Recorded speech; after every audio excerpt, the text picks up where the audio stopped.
Dang, that's bright. Come on. That's still so bright. Whatever. Anyway, hello there. It's early morning, so forgive me, but this will be the first episode of a new series I will be doing. Lame things in superhero movies, episode 1. What do I mean? Things that I thought were either, well, obviously lame, terrible, poorly executed, just plain stupid, or so on. But lame seems more appropriate. If I said all those other things, people would get really bent. But you're probably going to get bent at my opinions on a lot of things in superhero movies anyway. And because this will be a series, if I see more movies in the future that are superhero based, which I will, I probably won't see all the Marvel ones because I really don't give a fuck. And that already probably pissed off a decent portion of people here. Because I'm probably not going to watch, I think there was a rumor of a Doctor Strange movie. I'm not going to watch that because I don't give two fucks about Doctor Strange. I was considering watching the animated movie. It was pretty good, but generally, okay, I barely even like Doctor Fate in DC, okay? Why am I going to give two fucks about Doctor Strange? It's sci-fi magic. It's still the same basic principle. Someone that can do something that no one else in the fucking comic universe can do. And they only get to do it because they are the chosen one. It's sort of like, any other, big principal super messiah character in comics. And it's kind of irritating. But yeah, that's just me. Well, let's talk about a couple things in comic book movies that I thought were done terribly. We'll briefly touch upon my thoughts on Dark Knight Rises, because I like to piss off multiple people at once. Yeah, I really am one of those people. The people that love the movie call me a hater or unjustified for having my own opinion on something I thought was even more ridiculous than that in Dark Knight. And my friend argued with me over this, well, over the phone, because that's how real men solve their problems, and by arguing on the telephone.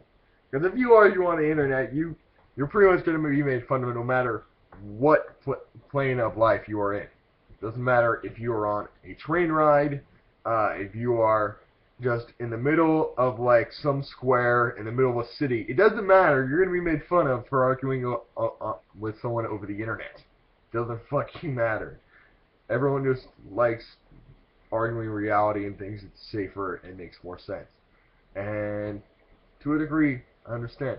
But yes, let's talk about Dark Knight and then Rises. Dark Knight, towards the end and even in the middle of it, Batman, Mr. Gravelly voice, goes on several tangents about, well, not really tangents, he goes on his annoying monologues, which, yeah, every Batman has a stupid-ass monologue because we always have to have one. But I thought some of the older ones were more simple, less complicated, and less ridiculous, and at least had more logic.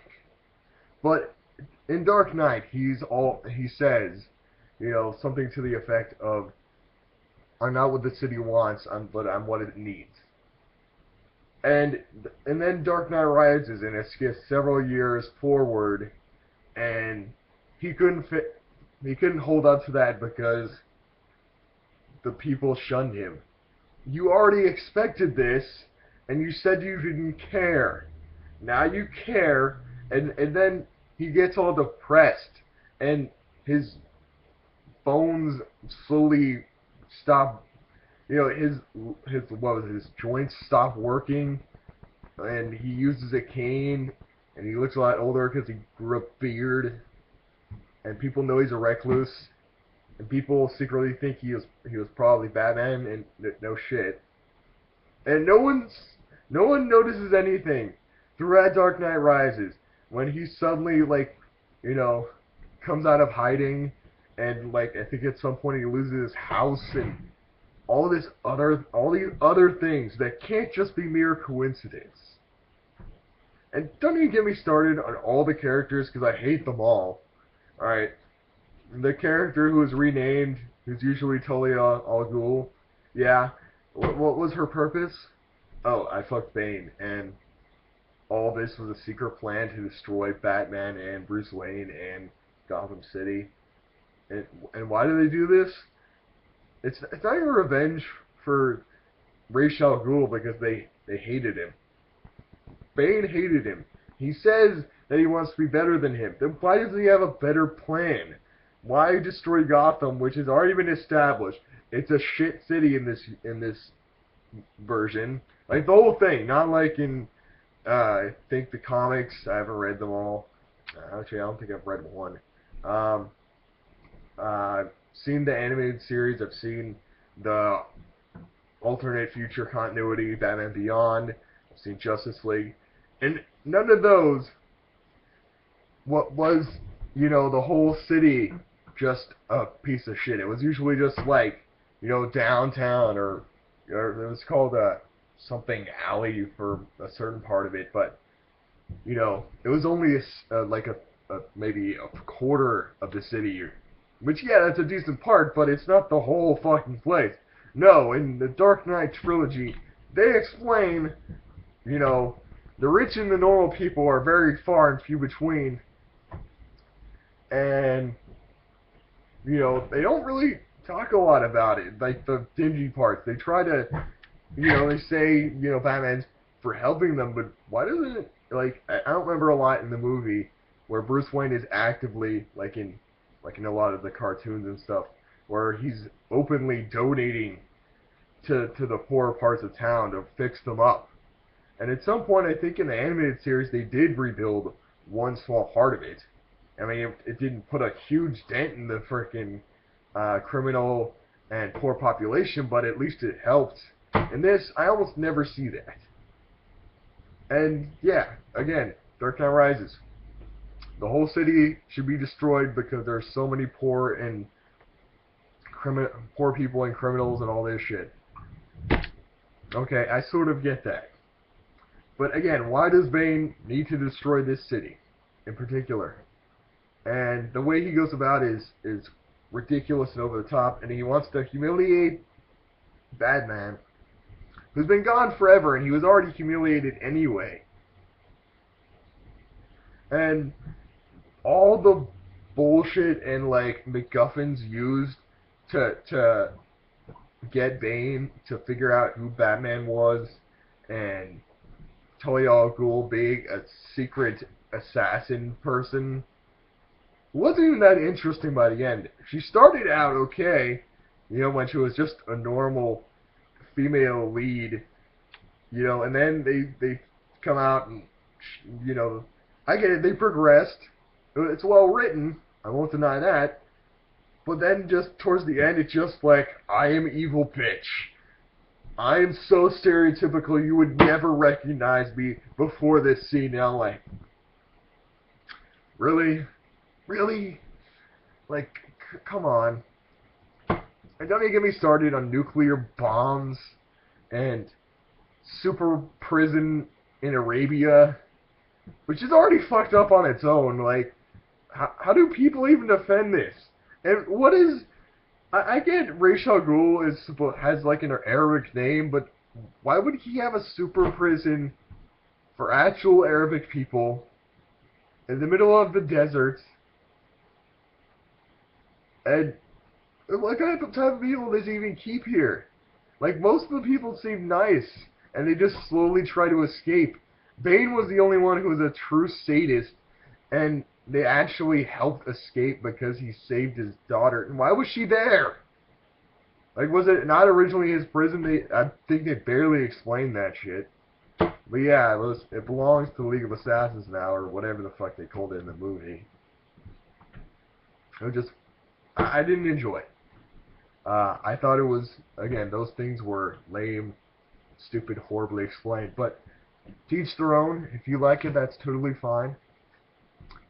Next, let's talk about a movie series I've been on and off with since they came out, and I think it was like 99, 2000, some shit like that.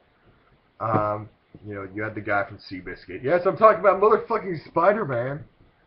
I haven't read any of the comics. I think I read.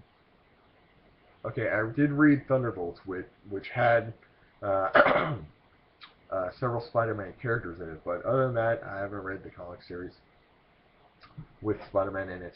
That Thunderbolts, I think, is part of the new Ultimate Universe. I'm not entirely sure on that shit, because frankly, all these new multi-universe things are annoying the shit out of me, both in the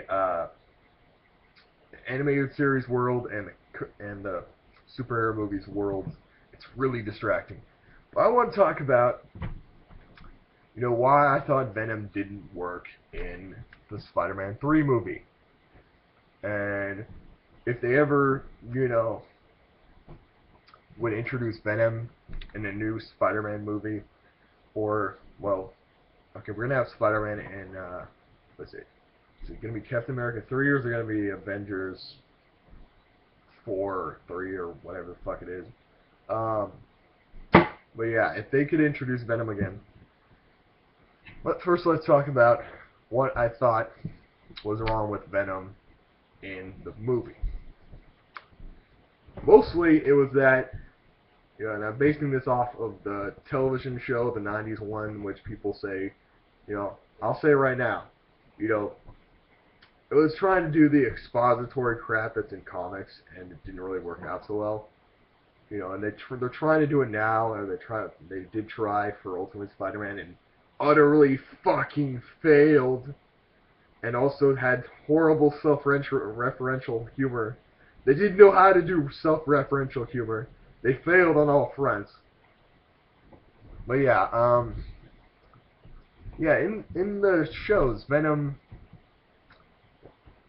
We'll just start with the show rather than 3, but let's talk about it. In the show, it's explained that the symbiote attaches to a host, and it sort of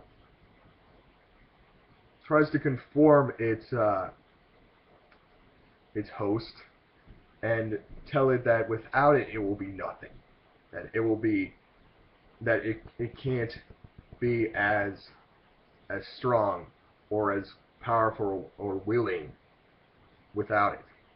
And slowly the host will either latch onto that hope and the destructive nature of the symbiote, and will just continue to follow it no matter what. It doesn't care. It likes that feeling of empowerment and brutality and violence that the symbiote naturally feels. Or, as is the case with Peter Parker and Spider-Man, usually, not always, he will, fight against it and say, no, I'm better without you. I am not this violent. I am not this angry all the time. I shouldn't be like this. I am alienating my friends. I don't need to be on my own to learn about who I am and to protect this city, And yeah, they do this in the animated series. I believe they did this in Spectacular Spider-Man, which is a very short series. I think it was already on Disney Channel, if I recall, when the Disney Marvel situation happened. But yeah, I really enjoyed that series. I don't think I saw. I don't know if they did it in. Well, actually, they did a different Spectacular Spider-Man. They changed it a little bit, but it was still pretty good. I haven't seen the Marvel anime Spider-Man. I think they did one. There's also an anime Iron Man and an anime Wolverine. I think the anime Spider-Man. I don't think you can get it on DVD. I know it's on. I think it's on Netflix. I haven't checked it out yet. The art style is kind of strange, but it's neat. But yeah, in the movie, and again, in the show, I think it showed, Eddie Brock as wanting you know, I think just like in the movie, Eddie Brock and Peter Parker are always fighting to have the best photos and the best story for the paper, and Eddie Brock always loses. And then in the show, he gets cancer, and he works out in hopes of bettering himself and maybe just still maybe he can just wean out cancer or some shit. Um, he's just hoping to mess with Peter's life, and he just knows he can't because he has nothing going on now. Because I think he gets laid off or fired the from the newspaper at some point. And then he goes to church. Terrible irony in this. Like, I don't think it's ever brought up again. Going to church in a comic book series. Okay, there's like what, Daredevil, but like, does anyone even care anymore? Like, I think we've nixed Daredevil since the horrible movie in like 2003. All it did was propel Evanescence into like freaking pop culture. And then and now it's just the singer is Evanescence, and she has a new band, and people who were the actual band of Evanescence became something else. Cool. I mean, I don't care, but well, actually I do care. I should listen to them, and so should you. Um, but yeah, in the movie, Eddie Brock is kept losing to Peter over pictures, and he knows Peter's being a dick. People have called him emo Spider-Man, and yeah, to an extent, he's not just an angry person like the comic book Venom slash Black Spider-Man thing. He is brooding. He's okay. It's sort of like a Batman clone, which they've made. Honestly, like all the DC shows right now are Batman clones. Gotham, Gotham is the exception because it's supposed to be Batman with the detectives, and it's actually pretty cool. I gave up though during this last season because it was way too fucking slow. Holy crap! But I can watch it on Hulu anyway. But yeah, Flash, Batman clone, um, Arrow, definitely a fucking Batman clone. Come on, they act racial cool in it. And the main character wants to say it incorrectly numerous times, and they actually correct it with the League of Assassins, so it's frustrating my mind. But yeah, anyway, back to Spider-Man. So, but yeah, brooding and all that shit.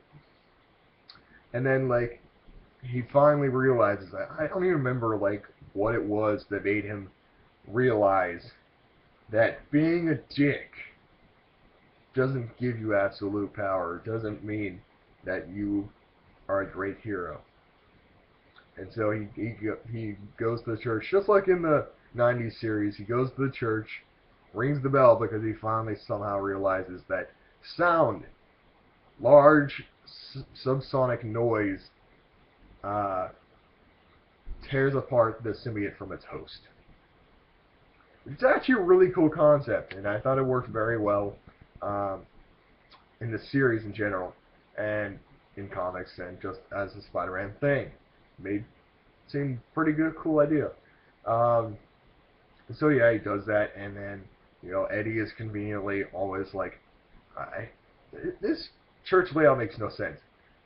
Usually, when you think of a church bell, there's the small part on the top of the building, and then there's a set of staircases that lead down into a different part of the church, so that you can get up there, ring the bell, at like 9, 10, 11, and noon or whatever, for mass, depending on what kind of church you're at. Usually it's like 9:30 and noon, or like 9, 10 and noon, usually, something like that. But yeah, for some reason this bell rings at night. Well, okay, Spider-Man hates it. But yeah, in both the comics and in the movie, there's no like floor between the church bell and like all the way at the bottom on the main floor where the pews and the podium are. You know, Eddie Brock is just praying. It's not even like praying to God. It's just being a selfish dick, which actually is ironic because that's most Catholics. I'm sorry. I had to do that. Mostly because I have a Catholic grandmother and I'm of other Christian faiths, so making fun of Catholics is the best part of that. But yeah, like and just the ooze of the symbiote, you know, its pain and its misery of being broken from its original host, you know, on this planet. It's never explained, I don't think, at least in the cartoons and the animated series and again in the movie, it's not explained if it's ever had a host on another planet. But yeah, on Earth, it's only Spider-Man, so it wants to still be part of Spider-Man, and it knows it's Peter. So when Eddie Brock is like, I want to destroy Peter Parker. You ruined my life. Dying of cancer. I lost my job. I'm totally fucked. And you know, the symbiote's like, hatred. It feeds off the disdain for Peter Parker and now Spider-Man, and it just wants, you know, it wants vengeance and power and all this, and I think it's supposed to somewhat stagnate the cancer cells in Eddie's body. I mean, I believe he still dies after he loses the symbiote. Like, it doesn't take away the cancer, it still gives it back or something. Like, oh, you separated from me, my second host is gone, fuck you, you're dead. You know, and then I believe, you know, I think Scorpion gets it. That's the one I read was Thunderbolts, where it's Scorpion doesn't have Scorpion suit anymore. He has Venom, and you know, and Thunderbolts like I believe it's Shield that takes control of these villains, and it's person in charge is the Iron Patriot, who is Norman Osborn. Norman, yeah. And he is a fucked up person in this. I'm not going to entirely spoil it, but he fucks up his son so bad. Read Thunderbolts. It fucked my mind up so hard, I had to think like 3 times. I'm like, oh, fuck, bro, that's your kid. I don't give a fuck if you're a villain or not. Fuck that. But yeah, he controls the villains with like nanomachines and shit. So when the guy who's Scorpion Venom, hey, that's funny. Hey, I get what you did there, Marvel. I'm an idiot. Yeah, like so when they're not on duty, like they shut down the Venom symbiote. Like he's just stagnant. He's just, you know, I guess he's just lingering in like his heart or his organs or some shit. And he mentions like when he's talking to Iron Patriot, because Iron Patriot's a complete douchebag. He's like, hey, how you doing? How you progressing so far? You know, in our little group of anti-heroes here. You know, villains that are heroes, but not really. You know, how you doing? It's cold. I was never this cold with the Scorpion suit, but when you guys take away the Venom suit, God, it's fucking cold. You know, it's really cool to mention that with the symbiote on, there's warmth. There's, you know, it's not just a suit. It's like clothing. It's you know, not just comforting as a symbiotic relationship. Well, okay, probably more accentuated rather, and that was really interesting. Then again, that's the only comics where I've read anything about Venom.